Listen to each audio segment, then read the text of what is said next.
नमस्कार, BDV news के इस बुलेटिन में आपके साथ मैं हूं स्वाति। शहर से जुड़ी खबरों को देखेंगे विस्तार से, लेकिन सबसे पहले एक नजर डालते हैं हेडलाइंस पर। केंद्रीय मंत्री नितिन गडकरी करेंगे 2367 करोड़ की परियोजनाओं का लोकार्पण एवं शिलान्यास। वेटनरी ग्राउंड में आयोजित हो रहा है कार्यक्रम की तैयारियां हुई पूरी। और प्रधानमंत्री नरेंद्र मोदी ने स्कूली बच्चों से की परीक्षा पर चर्चा। स्कूलों में दिखाया गया सीधा प्रसारण। मोदी ने दिए परीक्षा से भय मुक्ति के टिप्स। कलेक्ट्रेट में समय सीमा के कार्यों की साप्ताहिक समीक्षा बैठक आयोजित हुई, जिसमें शासकीय योजनाओं के क्रियान्वयन, पेंडिंग सीएम हेल्पलाइन की शिकायतें, सीएम के आगमन की तैयारियों की समीक्षा की गई। कलेक्टर दीपक कुमार सक्सेना ने अधिकारियों को निर्देश दिए कि आयोजन की तैयारियों में कोई कसर न रखी जाए। कलेक्ट्रेट में समीक्षा बैठक का आयोजन हुआ, जिसमें कलेक्टर दीपक सक्सेना ने समय सीमा के कार्यों की समीक्षा की, साथ ही शासकीय योजनाओं के बेहतर क्रियान्वयन के निर्देश दिए गए। बैठक में 30 जनवरी को वेटनरी कॉलेज मैदान में आयोजित होने वाले कार्यक्रम की तैयारियों की भी समीक्षा की गई। पुलिस, जिला प्रशासन, नगर निगम सहित तमाम विभागों को अपनी जवाबदारियां समय पर पूरे करने के निर्देश दिए गए। मुख्यमंत्री जी आए होगा तो गैरिसन में करेंगे और रूटीन में भी माननीय मंत्री जी आएंगे तो कल ड्रॉ करेंगे। इस पर झांकियाँ वगैरह बनती हैं क्या? जी सर। कोई कमेटी बैठक होगी? जी सर। इसमें नामों के प्रपोजल कब तक आ जाते हैं? सर वो 7 दिन एडवांस में ही आ जाएंगे। जिससे क्या है कि कमेटी के पास टाइम रहेगा और आपसे अप्रूवल कर। पुलिस से कौन आया है? सीएम हेल्पलाइन की शिकायतों के प्रभावी निराकरण करने की हिदायत दी गई। सफाई कर्मचारियों को, आशा उषा कार्यकर्ता टाइप के लोगों को और जो भी आपके नीचे के लिए वास्तव में काम कर रहा है। 30 जनवरी को प्रदेश के मुखिया डॉक्टर मोहन यादव एवं केंद्रीय मंत्री नितिन गडकरी का जबलपुर आगमन होने वाला है। दोनों नेता वेटनरी कॉलेज मैदान में आयोजित जनसभा को संबोधित करेंगे। कई महत्वपूर्ण प्रोजेक्ट्स का भूमि पूजन एवं लोकार्पण करेंगे। 30 जनवरी को डॉक्टर मोहन यादव एवं केंद्रीय मंत्री नितिन गडकरी का जबलपुर आगमन होने वाला है। उनके द्वारा वेटनरी कॉलेज ग्राउंड में 2367 करोड़ रुपयों के 23 प्रोजेक्टों का भूमि पूजन किया जाएगा। जिला प्रशासन सहित तमाम विभाग इस कार्यक्रम की तैयारियों में जुटे हुए हैं। वेटनरी ग्राउंड में आयोजित होने वाली जनसभा में 15,000 से ज्यादा लोगों के शामिल होने की उम्मीद जताई जा रही है। कल यहाँ 11 बजे वेटनरी ग्राउंड पे माननीय मुख्यमंत्री जी एवं केंद्रीय मंत्री श्री नितिन गडकरी जी एवं माननीय मंत्री लोक निर्माण विभाग श्री राकेश सिंह जी की उपस्थिति में लगभग 2367 करोड़ के 23 प्रोजेक्ट नेशनल हाईवे से संबंधित, जिनका भूमि पूजन एवं लोकार्पण का कार्यक्रम यहाँ पर किया जा रहा है। लगभग यहाँ 15,000 के आसपास जो जनता के आने की उम्मीद की जा रही है। इस कार्यक्रम को सफल बनाने के लिए जो भी कुछ सुविधाएं जिला प्रशासन के नेतृत्व में जो की जा रही हैं, हम जिसको आज शाम तक पूरा कर लेंगे। बताया जा रहा है कि नेशनल हाईवे से जुड़ी योजनाओं के ये 23 प्रोजेक्ट प्रदेश की तस्वीर बदल देंगे। प्रदेश में लगभग 2367 करोड़ की लागत से 226 किलोमीटर लंबी 9 सड़क परियोजनाओं का लोकार्पण एवं शिलान्यास केंद्रीय सड़क परिवहन एवं राजमार्ग मंत्री नितिन गडकरी के द्वारा किया जाएगा। 30 जनवरी को वेटनरी ग्राउंड में आयोजित कार्यक्रम में मुख्यमंत्री मोहन यादव भी शामिल होंगे। इस कार्यक्रम में शामिल होने के लिए पहली बार प्रशासन द्वारा आम जनता को भी निमंत्रण पत्र बांटे जाएंगे। 30 जनवरी को वेटनरी ग्राउंड में आयोजित लोकार्पण एवं शिलान्यास कार्यक्रम में शामिल होने के लिए आम जनता को भी आमंत्रण देकर उन्हें आमंत्रित किया जा रहा है। इस नई पहल के बारे में कलेक्टर दीपक कुमार सक्सेना ने बताया कि पहली बार ये नई व्यवस्था की गई है और इससे आम जनता भी सीधे तौर पर कार्यक्रम से जुड़ पाएगी। वहीं उन्होंने बताया कि 2367 करोड़ की लागत वाली 9 परियोजनाओं का शिलान्यास एवं लोकार्पण केंद्रीय मंत्री नितिन गडकरी द्वारा किया जाएगा। बेसिकली व्यवस्थाओं को सुव्यवस्थित करने का एक प्रयास है कि आम नागरिकों की सहभागिता रहे, उनको सम्मान के साथ और प्रतिष्ठा के साथ कार्यक्रम में शिरकत करने का मौका मिले। यदि कुछ आवेदक आते हैं, अपने आवेदन पत्र देते हैं, तो आवेदन पत्र व्यवस्थित रूप से लेने की व्यवस्था रहे, उसकी उनको पावती मिले और आवेदन पत्रों का निराकरण किस तरीके से हो रहा है इसकी जानकारी उनको समय समय पर मिलती रहे। इस बात के लिए हमने व्यवस्थाएं की हैं।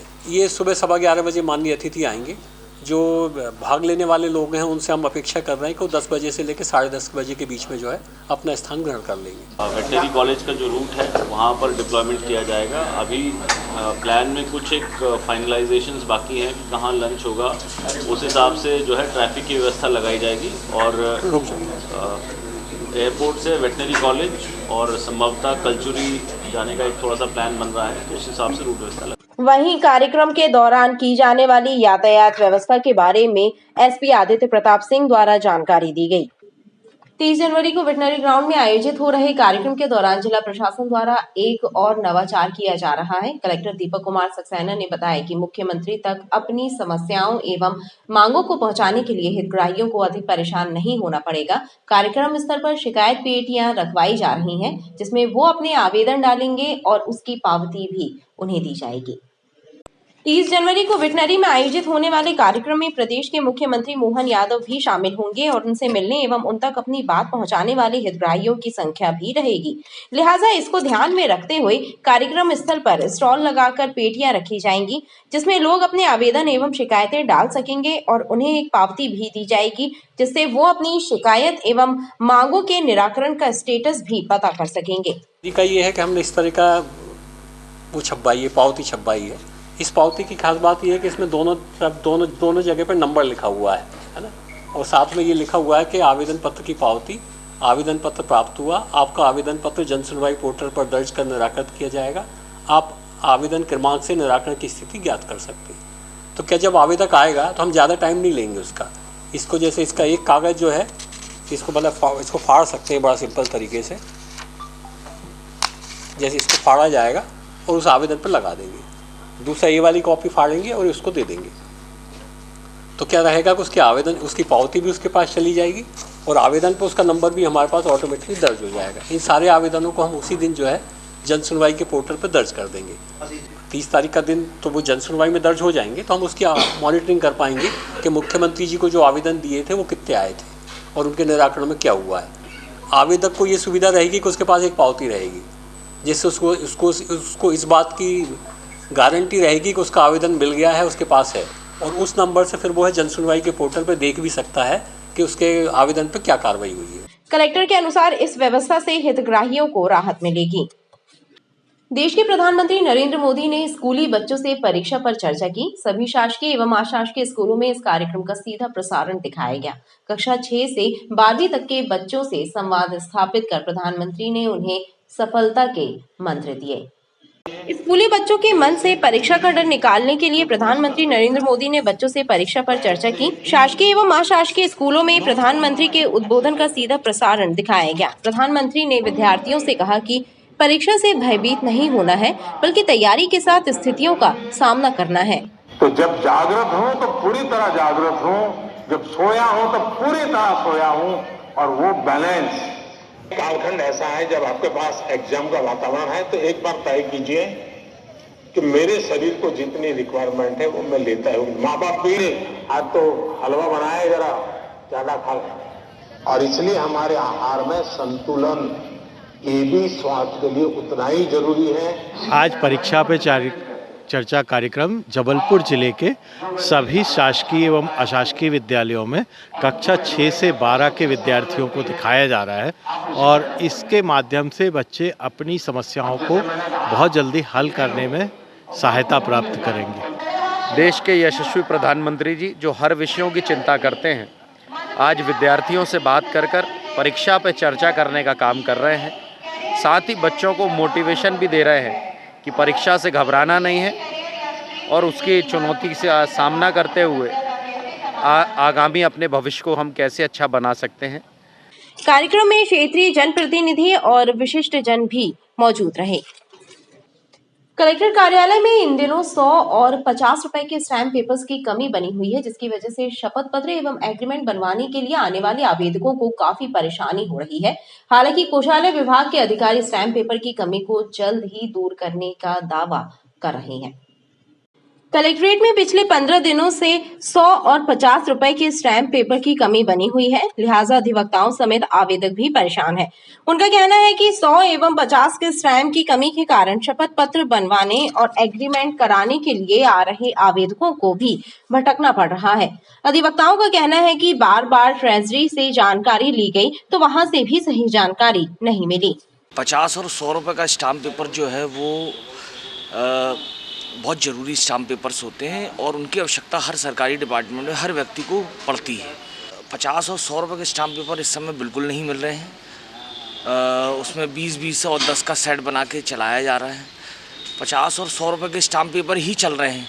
अभी तो सभी स्टाम्प पेपर फिजिकली बंद कर दिए गए हैं, ऑनलाइन ही मिलते हैं।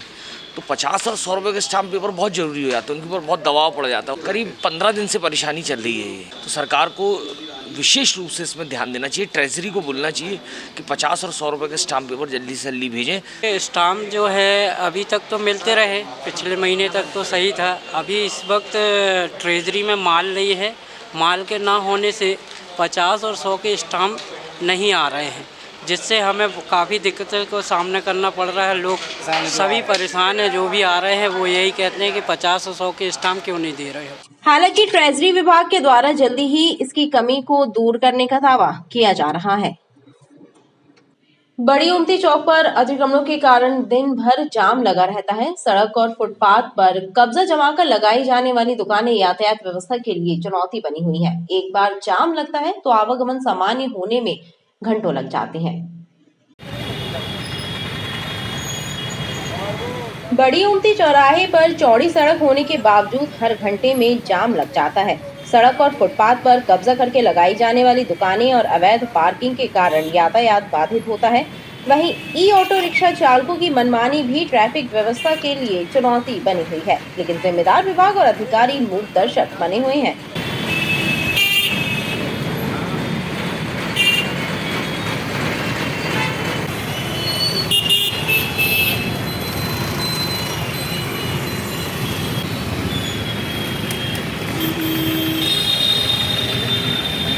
यहाँ पे दुकानदार जो है आधे से ज़्यादा रोडों पे दुकानें लगाए हुए हैं। पान के टपरे ये सब दुकानें आप खुद ही देखिए लगी हुई हैं। इस कारण ई रिक्शा भी बहुत ज़्यादा हैं, इस कारण ट्रैफिक जाम होता है। पुलिस कोई व्यवस्था करती नहीं है। कितनी देर से फंसे आप जाम में? आधे घंटे करीब हो गए हैं जी। क्या देखते हैं आप सड़कों पे? सड़कों पे सबसे ज़्यादा अतिक्रमण है, इस कारण से ही ट्रैफिक जाम है। बाकी रोडें सब चौड़ी हैं। यदि ट्रैफिक व्यवस्था सुधारना है तो आपको सबसे पहले अतिक्रमण अलग करना पड़ेगा। ई ऑटो रिक्शों के रूट निर्धारित करने की मांग भी लगातार उठ रही है, लेकिन यातायात पुलिस और परिवहन विभाग के अधिकारी इस ओर ध्यान नहीं दे रहे। आम राहगीर मुसीबतें झेलने को मजबूर है। जिला मुख्यालय स्थित नेकी की दीवार एवं आनंदम केंद्र बदहाली का शिकार है। यहाँ पर जरूरतमंदों के लिए लोग कपड़े व अन्य सामान रखकर जाते हैं, लेकिन कुछ शरारती तत्व यहाँ की व्यवस्थाओं को बिगाड़ रहे हैं, जिस पर अंकुश लगाने की मांग उठ रही है। कलेक्ट्रेट कार्यालय में बनाए गए आनंदम केंद्र नेकी की दीवार बदहाल है। यहाँ की स्थिति को देखकर ही अंदाजा लगाया जा सकता है कि ये केवल शोपीस बनकर रह गया है। कलेक्ट्रेट कार्यालय में आने वाले लोगों का कहना है कि कुछ शरारती तत्व भी केंद्र में रखी गई सामग्री को उथल पुथल कर देते हैं और जरूरतमंदों तक सामग्री नहीं पहुँच पाती। नेकी की दीवार जो एक सोच थी ये बहुत अच्छी थी, क्योंकि गरीबों को उसमें चाहे कोई भी सीज़न है उसमें कपड़े मिल जाते थे। लेकिन आजकल हम देख रहे हैं कि जो नेकी की दीवार में जो कपड़े रहते हैं लोग दान करके जाते हैं, वो उन कपड़ों का बड़ा दुरुपयोग हो रहा है। लोग लेते ज़रूर हैं, उसमें से उठाते हैं, लेकिन ऐसे फैला के चले जाते हैं जैसे असामाजिक तत्व, जैसे कि कोई कबाड़ खाना हो। मेरा प्रशासन से यही आग्रह है कि थोड़ा सा उस पर भी ध्यान देकर देख रेख करें। मारूदाल थाना अंतर्गत आने वाले आगस और टिमरी समेत कुछ अन्य गांवों को थाना परिसीमन के तहत पाटन थाने में शामिल किए जाने पर ग्रामीणों ने आपत्ति जताई है और इसी सिलसिले में एक मांग पत्र जिला प्रशासन को सौंपा है। कलेक्टर के द्वारा किए गए थानों के परिसीमन पर आपत्ति जताते हुए लोहारी वासियों ने जिला प्रशासन को एक मांग पत्र सौंपा है। उनका कहना है कि फिलहाल उनके गांव मारूदाल थाना की सीमा में आते हैं, जिसकी दूरी उनकी गांवों से कम है, जबकि उनके ग्रामों से पाटन थाने की दूरी अधिक है। ऐसे में घटना दुर्घटना होने पर सभी को काफी परेशानी होगी। थाने संबंधित परिसीमांकन जो हुआ है उसके संज्ञान में आए हुए हैं, चूँकि जैसा कि देखा गया है हमारे ग्राम में बड़ी आबादी वाले ग्राम होने के कारण, अन्य तरह की समस्याएं होने के कारण थाने की दूरी को बढ़ा दिया गया है, जिसमें चलते हुए क्षेत्रीय जन को बड़ी परेशानी का सामना करना पड़ सकता है। ऐसी स्थितियों में ये भी देखा जाता है कि अपराध बड़ी मात्रा में बढ़ता है एवं समस्याएं उत्पन्न होती हैं, जिसके संदर्भ में हम लोगों ने पूर्व में भी जिला कलेक्टर कार्यालय में ये ज्ञापन देकर के अवगत कराया गया था, जिसमें कि कोई रद्दोबदल नहीं हुआ है। इसी संदर्भ में आज हम लोगों ने पुनः सभी भाइयों ने इकट्ठा होकर के फिर से ज्ञापन देने की कोशिश की है। आप लोगों की मांगे हम लोगों की ये है भाई साहब कि जो थाना जिस स्थान पे है उसी स्थान पे सुचारू रूप से चलाए जाएँ। थानों को परिसीमन किया है। हमारे गाँव बैनीखेड़ा, उजरोड़, आरचा, बिनेकी, लोहारी, ये गांव आते थे पहले भेड़ाघाट थाने की दूरी थी 7-8 किलोमीटर, ये हम लोग मानते हैं। फिर उन्हें हम लोगों को जोड़ा पाटन थाने की दूरी यहाँ से 20-22 किलोमीटर पड़ती है। और हमारे यहाँ जो हम लोग चाहते हैं माड़ोताल थाने में जोड़ा जाए, जो महज 5 किलोमीटर की दूरी में है। साहब को भेज दिया जाएगा, कलेक्टर साहब को, और एसपी साहब और कलेक्टर साहब जो हुई निर्णय लेंगे उनके ऊपर। हम नए थानों का निर्धारण हो रहा है, उनका जो है कि इधर से उधर किया जा रहा है, तो उनमें जो है ये अपनी सुविधा के अनुसार चाहते हैं कि दूर न भेजा जाए। पाटन थाने का है ना, पाटन थाने में इन गाँवों को सम्मिलित न किया जाए। खबरें लगातार जारी हैं, आप देखते रहिए BTV न्यूज़।